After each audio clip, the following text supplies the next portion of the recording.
untuk persiapan bulan suci Ramadan, baik yang bersifat internal maupun eksternal.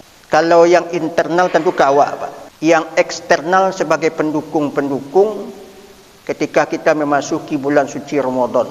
Yang perlu diingat Bapak-bapak, innama yakhsyallaha min ibadihi al-ulama. Orang yang takut kepada Allah itu cuma ulama. Tapi bukan berarti kita tidak bisa, Pak. Walaupun kita tidak ulama. Kalau kita bisa takut kepada Allah, itu sudah punya nilai di sisi Allah Subhanahu wa taala. Walaupun awak bukan seorang ulama.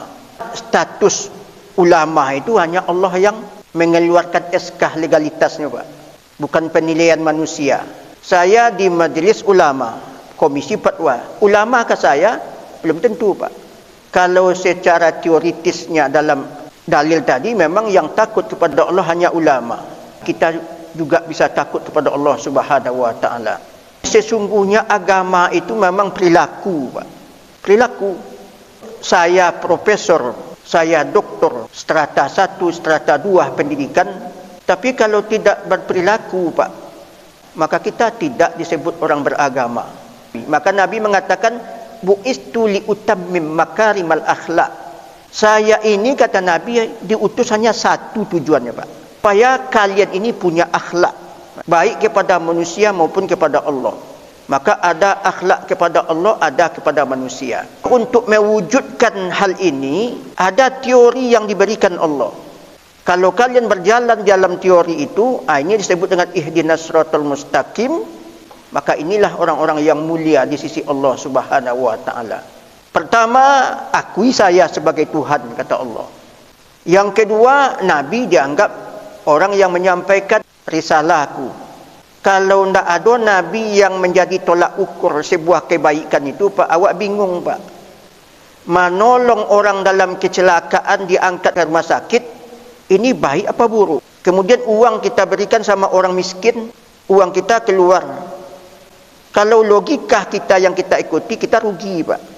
Karena ada Nabi menjadi tolak ukur bahawa itu sebuah kebaikan, awak blong bagi, Pak. Kemudian lakukanlah solat. Ini yang kita lakukan, Pak. 24 jam, Pak. Awak diminta sabar, Pak. Sabar. Sabar dan sabar, Pak.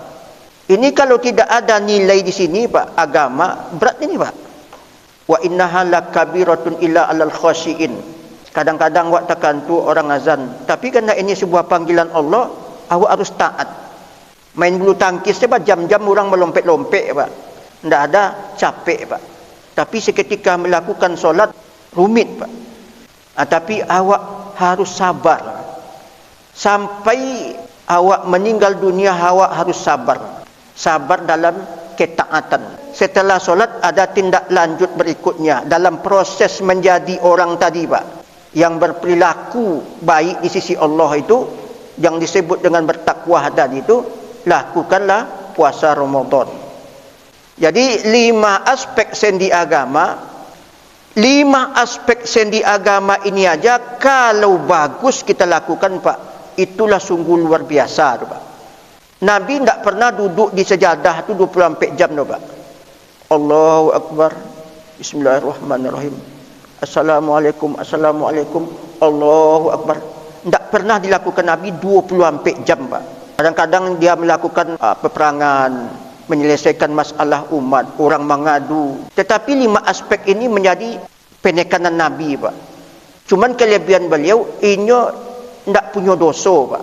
Jadi kalau 5 aspek ini sudah bagus, sudah luar biasa, Pak. Sudah punya modal kita untuk di akhirat, Pak. Haji bagi yang mampu, zakat bagi yang mampu. Tinggal syahadat sudah 2 Pak, tersisa. Itulah yang andalan awak mempresentasikan sebagai orang yang baik di sisi Allah Subhanahu wa taala. Solat dengan puasa Ramadan itu beradik kakak. Awak bersihkan tubuh, anggota tubuh, dibasuh wajah, minta kepada Allah agar wajah ini menjadi wajah yang melihat wajah tu wajhiya lillazi fataras samawati wal ard. Itu sudah makrifat, Pak. Allahu Akbar, inni atau wajah tu wajhiya lillazi fataras samawati wal ard. hanifan muslima wa ma ana minal musyrikin.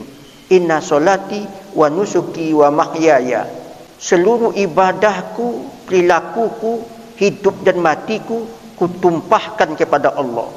Kan statement saya ini sederhana saja Pak, tapi jo rasa kita Pak. Dia suasun kata orang awak Pak. Yo le awak batuhan poindak tu. Basuh muka, basuh tangan. Minta kepada Allah, ya Allah, inilah tangan tempatku berusaha. Engkau jadikan tanganku yang menerima harta yang halal, bukan menipu orang. Makanya ini media semuanya Pak. Selalu saya sampaikan, kalau awak punya motor, merepet-repet dibawa ke bengkel, dicuci karburator. Ini yang kita basuh Pak, kita cuci. Kalau orang masih mengambil hak orang lain, maka berkah membasuh tangan belum sempurna Pak. Awak kalau nampak HP si kau nak amuk mambi Pak. Apa sebab sentruman tadi Pak? Kalau orang tidak mendapat sentruman, pergi ke masjid, di masjid pun nyo maliang nyo Pak. Kemudian ini otak dibasuh. Tu maka saya sampaikan, orang kalau tak solat tak ada otaknya. Kerana dia tidak minta berkah. Ya Allah, aku cuci otakku ini ya Allah. Semoga dia punya tingkat kesadaran, berpikir normal.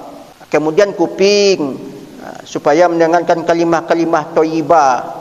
Kemudian kaki, langkahkanlah kepada kebaikan. Wala tamshi fil ardi maraha. Inilah Pak yang kita kunci dengan Allahumma ja'alni minat tawabin wa ja'alni minal mutatahhirin wa ja'alni min ibadikas solihin.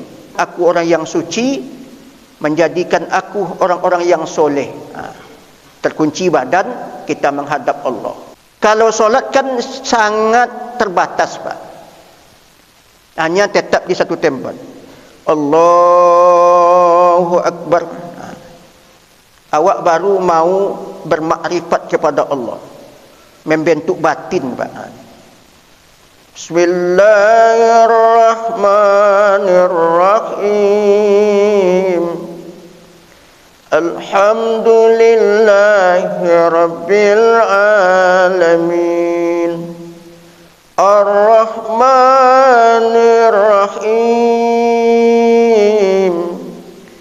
Maliki Yawmiddin.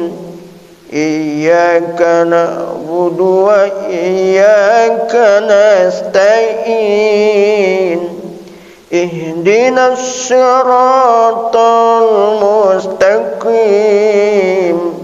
Siratal ladzina an'amta 'alaihim ghairil maghdubi 'alaihim waladdallin.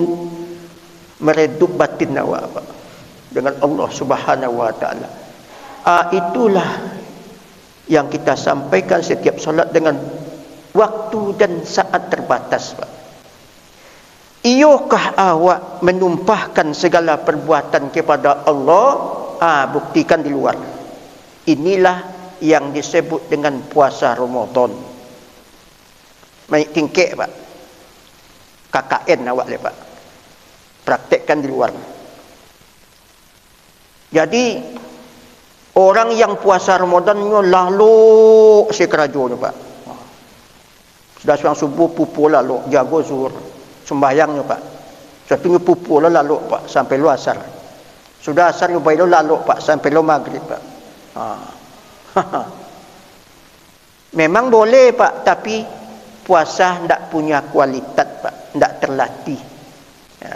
Itu hanya untuk orang tertentu Pak. Dan orang tertentu. Semakin banyak tantangan, semakin banyak pahala, semakin bagus produk awak Pak. Ibu menenun di dekat pintu, lampu jauh. Ambo menenun dekat lampu. Sama kualitasnya Pak. Mana yang hebat Pak? Hebat yang dekat pintu Pak. Lampu jauh, rancak tenunannya. Awak dekat lampu, rancak lo tenunan awak Pak. Tapi tantangan tak ada Pak. Maka kata ulama, ibadah zaman Nabi dengan ibadah zaman kini berbeza-beza gadangnya Pak, kualitas Semakin banyak tantangan, semakin banyak pahala, Pak. Itu makanya puasa Ramadan tu menantang, Pak. Ditantang segala apa yang menjadi pelatihan dalam rapan tadi, Pak. Itu makanya puasa Ramadan tu awak diminta selalu menahan mata, tahan tangan, tahan mata, tahan telinga, tahan syahwat.